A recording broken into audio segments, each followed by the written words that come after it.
Of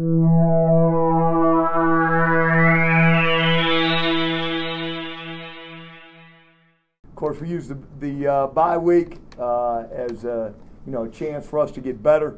We really called it a bus week, and again, as I mentioned before, it comes from Coach Gross in a book that he had told me about called The Energy Bus, and talks about being positive, talks about building on history, and talks about taking your program and doing what you need to do to make it better. And I definitely believe our players took advantage of that last week, evaluating themselves, evaluating how they can become better football players.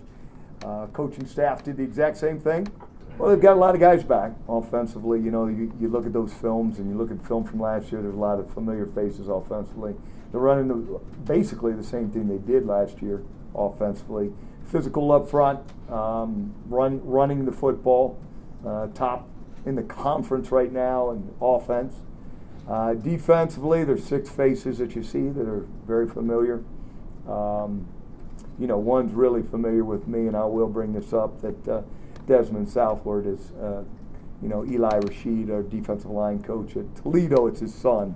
So he used to be there during the summer. We used to see him even prior to him going to Wisconsin. So I know a lot about him as a young man, great kid, and a great player.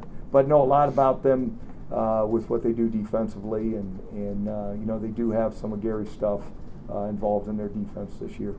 This is a very balanced conference. You've got to have your A game ready whenever you step out there on the football field every Saturday, and that's what's a credit to this conference. I think just about top to bottom, it's fairly balanced. There's some young players that are playing in this league this year that had to step up, just as we've had, and some of those guys are stepping up. Well, we've been talking about it quite a bit because these are the 7 games that are the crucial games into being a champion in the Big Ten. You've got to take one at a time. I've never had 2 bye weeks like this.